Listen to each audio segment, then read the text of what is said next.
ప్రస్తుతం మన చుట్టూ ఏం జరుగుతోంది ఒక్కసారి గమనించండి. ఎక్కడ చూసినా అశాంతి, దేశాల మధ్య యుద్ధ మేఘాలు, ఊహించని ప్రకృతి వైపరీత్యాలు, వరదలు, భూకంపాలు, కార్చిచ్చులు, మనిషికి మధ్య నమ్మకం లేని సమాజం, డబ్బు కోసం ఎంతటి ఘోరానికైనా తెగించే మనస్తత్వాలు, కొత్త కొత్త రోగాలు, భయంకరమైన వైరస్లు. ఇవన్నీ చూస్తుంటే మీకేమనిపిస్తోంది? ఇది మామూలు మార్పు మాత్రమేనా, లేక ఏదో పెద్ద ప్రళయానికి ముందు వస్తున్న హెచ్చరికలా? మన పురాణాలు, ముఖ్యంగా శ్రీమద్భాగవతం, మహాభారతం వేల సంవత్సరాల క్రితమే ఒక విషయాన్ని స్పష్టంగా చెప్పాయి. ఎప్పుడైతే ధర్మం పూర్తిగా నశించిపోతుందో, ఎప్పుడైతే అధర్మం తన విశ్వరూపాన్ని చూపిస్తుందో, అప్పుడు యుగాంతం సంభవిస్తుంది. అయితే ఆ సమయం ఆసన్నమైందా? మనం ఇప్పుడు కలియుగం చివరలో ఉన్నామా? అందరూ ఎదురుచూస్తున్నా ఆ కల్కి అవతారం ఎప్పుడు వస్తుంది? ఈ ప్రశ్నలకు సమాధానాలు మీ వెన్నులో వణుకు పుట్టించవచ్చు, కానీ నిజం తెలుసుకోవాలి కదా. నమస్తే friends, welcome to AK real story point. ఈరోజు మనం మాట్లాడుకోబోయేది ఒక మామూలు కథ కాదు, మనందరి భవిష్యత్తు, యుగయుగాల చరిత్ర మరియు రాబోయే ప్రళయం యొక్క వాస్తవ రూపం. మనం ఈ మహాప్రయాణంలోకి అడుగుపెట్టే ముందు ఇలాంటి అద్భుతమైన మరియు వాస్తవ ఆధారిత ఆధ్యాత్మిక విషయాలను తెలుసుకోవడం కోసం దయచేసి ఇప్పుడే మన ఏకే రియల్ స్టోరీ పాయింట్ ఛానల్ని సబ్స్క్రైబ్ చేసుకోండి. పక్కనే ఉన్న గంట సింబల్ని నొక్కడం మర్చిపోవద్దు. అప్పుడే నేను వీడియో పెట్టిన వెంటనే మీకు నోటిఫికేషన్ వస్తుంది. ఇక ఏమాత్రం ఆలస్యం చేయకుండా కాలచక్రం వెనక్కి తిప్పుదాం. అసలు ఈ కలియుగం కథ ఎక్కడ మొదలైందో చూద్దాం. ఫ్రెండ్స్, మనమిప్పుడు చూస్తున్న ఈ సమయం, ఈ కాలం అనేది ఒక పెద్ద చక్రం లాంటిది. దీనికి ఆది అంతం ఉండదు, కేవలం మార్పు మాత్రమే ఉంటుంది. మన సనాతన ధర్మం ప్రకారం కాలాన్ని 4 యుగాలుగా విభజించారు. వీటినే చతుర్యుగాలు అంటారు. అవి కృతయుగం లేదా సత్యయుగం, త్రేతాయుగం, ద్వాపరయుగం మరియు చివరిది కలియుగం. మీకొక సింపుల్ ఉదాహరణ చెప్తాను. ధర్మాన్ని ఒక ఆవు రూపంలో ఊహించుకోండి. దానికి 4 కాళ్లు ఉంటాయి. ఆ 4 కాళ్లే సత్యం, దయ, తపస్సు మరియు దానం. కృతయుగం ఇది బంగారు యుగం. అప్పుడు ఆ ధర్మదేవత 4 కాళ్ల మీద దర్జాగా నడిచేది. మనుషులందరూ సత్యవంతులు, దైవచింతన కలవారు. అక్కడ అబద్ధానికి, మోసానికి చోటు లేదు. మనుషుల ఆయుష్ 1,00,000 సంవత్సరాలు ఉండేది అంటే నమ్ముతారా? అంత పవిత్రమైన కాలమది. త్రేతాయుగం. కాలచక్రం తిరిగింది. ధర్మానికి ఒక కాలు విరిగింది. అంటే పాపం కొద్దిగా ప్రవేశించింది. ఇది శ్రీరాముడు నడయాడిన కాలం. మనుషుల ఆయుష్ 10,000 సంవత్సరాలకు తగ్గింది. యజ్ఞయాగాలు పెరిగాయి. ద్వాపరయుగం. కాలం మరింత ముందుకు సాగింది. ధర్మదేవతకు 2 కాళ్లు మాత్రమే మిగిలాయి. సగం పుణ్యం, సగం పాపం. ఇది శ్రీకృష్ణ పరమాత్ముడు గీతను బోధించిన కాలం. కురుక్షేత్ర మహాసంగ్రామం జరిగిన కాలం. మనిషి ఆయుష్ 1000 సంవత్సరాలకు పడిపోయింది. ఇక ఇప్పుడు మనమున్నది 4వది, అత్యంత ప్రమాదకరమైనది, కలియుగం. ఈ యుగంలో ధర్మదేవత కేవలం 1 కాలు మీద మాత్రమే, అది చాలా కష్టంగా నిలబడి ఉంది. ఆ 1 కాలు పేరు దానం. మిగిలిన 3 కాళ్లు సత్యం, దయ, తపస్సు దాదాపుగా విరిగిపోయాయి. అందుకే ఇప్పుడు ఎక్కడ చూసినా అసత్యం, క్రూరత్వం రాజ్యమేలుతున్నాయి. అసలు ఈ దరిద్రమైన కలియుగం ఎప్పుడు మొదలైంది? దాని వెనుక ఒక బలమైన కథ ఉంది. ద్వాపరయుగం చివరి దశ. కురుక్షేత్ర యుద్ధం ముగిసింది. పాండవులు స్వర్గారోహణ చేశారు. భూమిపై శ్రీకృష్ణుడి అవతార పరిసమాప్తి అయ్యింది. సరిగ్గా శ్రీకృష్ణుడు తన దేహాన్ని విడిచిపెట్టి వైకుంఠానికి వెళ్లిన ఆ క్షణమే భూమిపై ఒక చీకటి నీడపడింది. అదే కలిపురుషుడి ప్రవేశం. అప్పటికి హస్తినాపురాన్ని అర్జునుడి మనవడు, అభిమన్యుడి కొడుకు అయిన పరీక్షిత్తు మహారాజు పరిపాలిస్తున్నాడు. అతను చాలా గొప్ప రాజు. తన తాతలలాగే ధర్మాన్ని కాపాడటానికి ప్రయత్నిస్తున్నాడు. ఒకరోజు పరీక్షిత్తు మహారాజు వేటకు వెళ్లాడు. అక్కడ ఒక వింత దృశ్యాన్ని చూశాడు. ఒక నల్లటి ఆకారంలో ఉన్న వ్యక్తి రాజు వేషం వేసుకుని ఒక ఆవును మరియు ఒక ఎద్దును అతి దారుణంగా కొడుతున్నాడు. ఆ ఎద్దుకు 3 కాళ్లు విరిగిపోయున్నాయి. కేవలం 1 కాలు మీద నిలబడి వణుకుతోంది. ఆ ఆవు కన్నీరు మున్నీరుగా ఏడుస్తోంది. ఆ దృశ్యం చూసి పరీక్షిత్తు మహారాజు రక్తం మరిగిపోయింది. కత్తి దూసి ఆ దుర్మార్గుణ్ణి చంపడానికి వెళ్లాడు. ఎవరు నువ్వు? నా రాజ్యంలో ఇంతటి అధర్మానికి ఒడిగడతావా? ఆ మూగజీవాలను ఎందుకు హింసిస్తున్నావు అని గర్జించాడు. అప్పుడు ఆ నల్లటి వ్యక్తి భయంతో పరీక్షిత్తు కాళ్లమీద పడ్డాడు. మహారాజా, నేను కలిపురుషుడిని. ఇది నా సమయం. శ్రీకృష్ణుడు ఈ లోకాన్ని వదిలి వెళ్లగానే నా యుగం మొదలైంది. ఈ ఎద్దు సాక్షాత్తు ధర్మదేవత, ఈ ఆవు భూమాత. నా యుగ ధర్మం ప్రకారం నేను వీరిని హింసించక తప్పదు అని వేడుకున్నాడు. పరీక్షిత్తు ధర్మబద్ధుడైన రాజు కాబట్టి శరణు కోరిన వాడిని చంపకూడదు అని వదిలేశాడు. కాని తన రాజ్యంలో ఉండటానికి వీల్లేదని హెచ్చరించాడు. అప్పుడు కలిపురుషుడు ఒక విన్నపం చేశాడు. ప్రభూ, ఇప్పుడు ప్రపంచం మొత్తం కలియుగం వ్యాపిస్తుంది. నేను ఎక్కడో ఒకచోట ఉండాలి కదా, నాకు కొన్ని స్థానాలను చూపించండి అని అడిగాడు.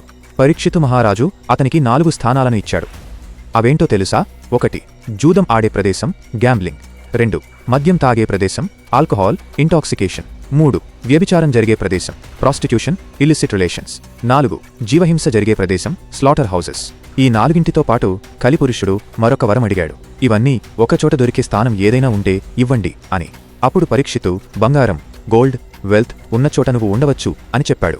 ఎందుకంటే అధర్మంగా సంపాదించిన బంగారం ఉన్నచోట ఈ 4 దుర్గుణాలు ఆటోమేటిక్గా వచ్చేస్తాయి. అలా సుమారు 5,000 సంవత్సరాల క్రితం అధికారికంగా కలియుగం భూమిపై తన సామ్రాజ్యాన్ని స్థాపించింది. అప్పటి నుండి మనిషి పతనం మొదలైంది.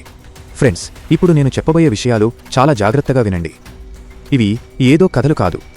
వేల సంవత్సరాల క్రితం వ్యాసమహర్షి రాసిన భాగవతంలో కలియుగంలో మనుషులు ఎలా ఉంటారు, పరిస్థితులు ఎలా మారుతాయి అని స్పష్టంగా రాసిపెట్టారు. ఆ భవిష్యవాణి ఈ రోజు మన కళ్ల ముందు ఎలా నిజమవుతోందో చూస్తే మీరే ఆశ్చర్యపోతారు. 1. కపట నాటకాలు మరియు దొంగ బాబాలు. పురాణం ఏం చెప్పిందంటే, కలియుగంలో కేవలం వేషధారణ బట్టి మనిషిని అంచనా వేస్తారు. కాషాయ బట్టలు కట్టుకున్నంత మాత్రాన వాడు సన్యాసి అయిపోతాడు. వేదాలు తెలియకపోయినా కేవలం పొట్టకోటి కోసం మతాన్ని అమ్ముకునే దొంగ గురువులు పుట్టుకొస్తారు. ఇప్పుడు ఆలోచించండి, మన చుట్టూ ఎంతమంది ఫేక్ బాబాలు, స్వామీజీలు బయటపడుతున్నారు? జనాల నమ్మకాలతో ఆడుకుంటూ వేల కోట్లు సంపాదిస్తున్నవారు లేరు. ఇది నిజం కాదా? 2. పాలకులే దొంగలు, రాజులు. ప్రస్తుత కాలంలో రాజకీయ నాయకులు ప్రజలను రక్షించాల్సింది పోయి వారిని దోచుకుంటారు. పన్నుల పేరుతో ప్రజల రక్తాన్ని తాగుతారు.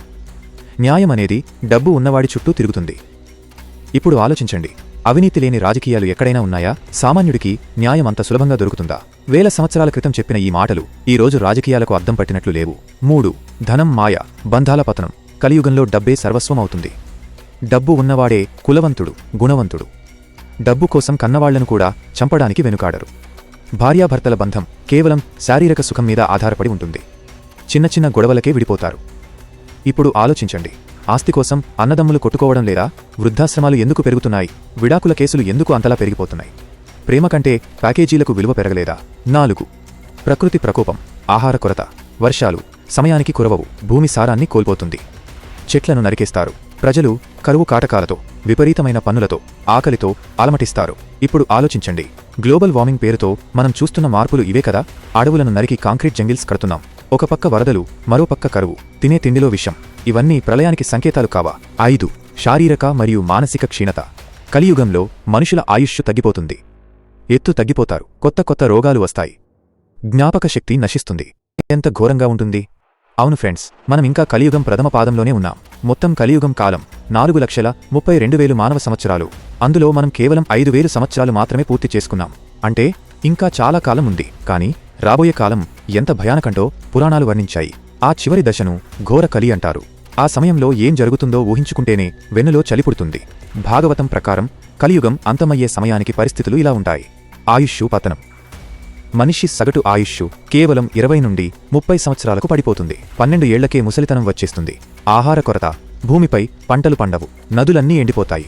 గంగా, యమునా వంటి పవిత్ర నదులు అంతర్ధానమైపోతాయి. మనుషులు ఆకలితో అలమటిస్తూ చివరికి ఒకరినొకరు చంపుకుని తినే స్థాయికి దిగజారిపోతారు. మరుగుజ్జు మనుషుల ఎత్తు దారుణంగా తగ్గిపోతుంది. వారు గుహలలో, బొరియలలో నివసిస్తారు. చెట్ల ఆకులు, వేర్లు తిని బతుకుతారు. ధర్మం నాశనం. వేదాలు, శాస్త్రాలు పూర్తిగా కనుమరుగైపోతాయి. దేవుడు అనే భావనే ఉండదు. కేవలం బలవంతుడిదే రాజ్యం. స్త్రీలకు రక్షణ ఉండదు. సమాజం మొత్తం ఒక అడవిలా మారిపోతుంది. సంబంధాల అంతం. వివాహం అనే వ్యవస్థ ఉండదు. కుటుంబం అనే బంధం ఉండదు. ఎవరికి నచ్చినట్లు వారు పశువుల కంటే హీనంగా ప్రవర్తిస్తారు. ఇది వింటుంటే ఏదో హాలీవుడ్ డిస్టోపియన్ సినిమా స్టోరీలా ఉంది కదూ?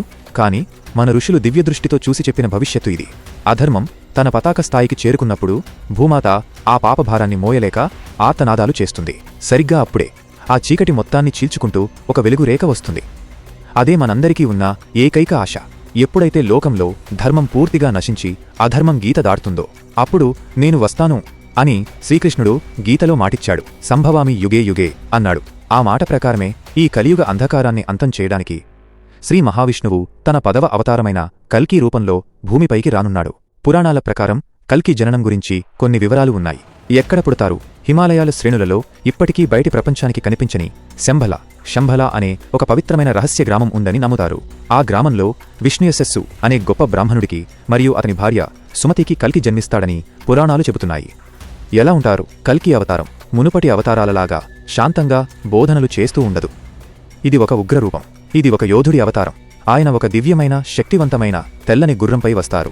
ఆ గుర్రం పేరు దేవదత్తం. ఆయన చేతిలో సూర్యకాంతితో సమానంగా మెరిసిపోయే ఒక పొడవైన కత్తి ఉంటుంది. దానిని నందకమంటారు. ఆయన రూపం చూస్తేనే దుర్మార్గుల గుండెలు పగిలిపోతాయి. ఆయనకు అష్టసిద్ధులు, నవనిధులు వశమై ఉంటాయి. పరశురాముడు, హనుమంతుడు, అశ్వత్థామ, కృపాచార్యుడు వంటి చిరంజీవులు అప్పటి వరకు కల్కిరాక కోసం ఎదురుచూస్తూ ఉంటారు. వారు కల్కి భగవానుడికి ఈ ధర్మయుద్ధంలో సహాయం చేస్తారు. ఇక్కడ ఒక ముఖ్యమైన ప్రశ్న, కల్కి ఎప్పుడు వస్తారు? దీనికి ఖచ్చితమైన తేదీ ఎవరికీ తెలియదు. కాని పైన చెప్పుకున్నట్లుగా ఘోరకలి లక్షణాలు ఎప్పుడైతే పీక్స్కి వెళ్తాయో అప్పుడే ఆయన రాక ఉంటుంది. అది కలియుగం చివరి దశలో జరుగుతుంది. కల్కి అవతారం రాగానే ఏం జరుగుతుంది? ఇది క్లైమాక్స్ సీన్ ఫ్రెండ్స్. కల్కి భగవానుడు తన గుర్రంపై ప్రపంచం మొత్తం తిరుగుతాడు. అప్పటికి భూమిని పాలిస్తున్న క్రూరులైన రాజులను, అధర్మాత్ములను, మారువేషాల్లో ఉన్న దొంగలను తన కత్తికి బలిస్తాడు. అది ఒక భీకరమైన యుద్ధం. ధర్మానికి అధర్మానికి మధ్య జరిగే చివరి పోరాటం. కొన్ని కోట్ల మంది దుర్మార్గులు సంహరించబడతారు. భూమి మొత్తం రక్తసిక్తమవుతుంది. పాపం చేసిన ప్రతి ఒక్కరూ శిక్ష అనుభవిస్తారు. కేవలం కొద్దిమంది పుణ్యాత్ములు, భగవంతుణ్ణి నమ్మినవారు మాత్రమే ఆ సమయంలో రక్షించబడతారు. కల్కి తన పని పూర్తి చేశాక యుగాంతం లేదా ప్రళయం మొదలవుతుంది. ఇది 2 దశల్లో జరుగుతుంది. 1. అగ్ని ప్రళయం. ఆకాశంలో ఒకేసారి 12 సూర్యులు ఉదయిస్తారు. ఆ వేడికి భూమి మొత్తం కాలిపోతుంది. సముద్రాలు, నదులు ఆవిరైపోతాయి. భూమిపై ఉన్న చెత్త, పాపం, కల్మషం అంతా ఆ అగ్నిలో బూడిదైపోతుంది. 2. జలప్రళయం. ఆ తరువాత ఆకాశం నుండి కుండపోతగా వర్షం మొదలవుతుంది. ఆగకుండా కొన్ని సంవత్సరాల పాటు వర్షం కురుస్తుంది. భూమి మొత్తం నీటితో నిండిపోతుంది. ఏకార్ణవం అవుతుంది. అంటే ఎటు చూసినా నీరే. ఈ మహాప్రళయంలో పాత సృష్టి మొత్తం లయమైపోతుంది.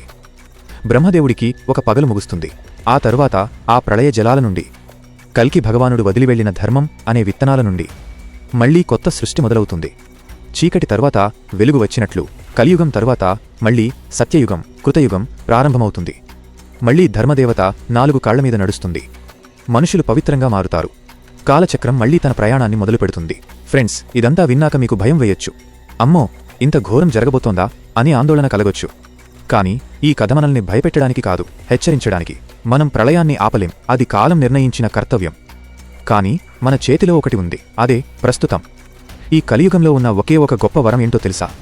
నామస్మరణ. కృతయుగంలో 1000 ఏళ్లు తపస్సు చేస్తే వచ్చే పుణ్యం ఈ కలియుగంలో కేవలం భగవంతుడి నామాన్ని మనస్ఫూర్తిగా జపిస్తే వస్తుందని శాస్త్రాలు చెబుతున్నాయి. ధర్మాన్ని పాటించడానికి ప్రయత్నిద్దాం. తోటి మనిషికి సహాయం చేద్దాం. అసత్యానికి దూరంగా ఉందాం. ఎవరైతే ధర్మాన్ని పట్టుకుని ఉంటారో వారిని ఆ ధర్మమే రక్షిస్తుంది. ధర్మో రక్షితి రక్షితః. కల్కి వచ్చే వరకు ఎదురుచూడటం కాదు, మనలోని కల్మషాన్ని కడిగేసుకోవడానికి ఇప్పుడే ప్రయత్నం మొదలుపెడదాం. ఎందుకంటే మార్పు మనతోనే మొదలవ్వాలి. ఇది ఫ్రెండ్స్, కలియుగాంతం మరియు కల్కి అవతారం వెనుక ఉన్న గూస్ బంప్స్ తెప్పించే వాస్తవ కథ. ఈ వీడియోపై మీ అభిప్రాయం ఏంటి? మనమిప్పుడు కలియుగంలో ఏ దశలో ఉన్నామని మీరనుకుంటున్నారు? మీ చుట్టూ జరుగుతున్న సంఘటనలు ఈ పురాణ వాక్యాలకు సరిపోతున్నాయా? ఖచ్చితంగా కింద కామెంట్ సెక్షన్లో తెలియచేయండి. మీ ప్రతి కామెంట్ నేను చదువుతాను. ఈ వీడియోలోని సమాచారం మీకు నచ్చినట్లయితే దయచేసి ఒక లైక్ వేయండి. ఈ నిజాన్ని మీ ఫ్రెండ్స్, ఫ్యామిలీ మెంబర్స్ అందరికీ షేర్ చేయండి. వాళ్లను కూడా తెలుసుకోనివ్వండి. ఇలాంటి మరిన్ని ఆసక్తికరమైన, మిస్టీరియస్ మరియు పురాణ వాస్తవాల కోసం మన ఏకే రియల్ స్టోరీ పాయింట్ ఛానల్ని ఇప్పుడే సబ్స్క్రైబ్ చేసుకోండి.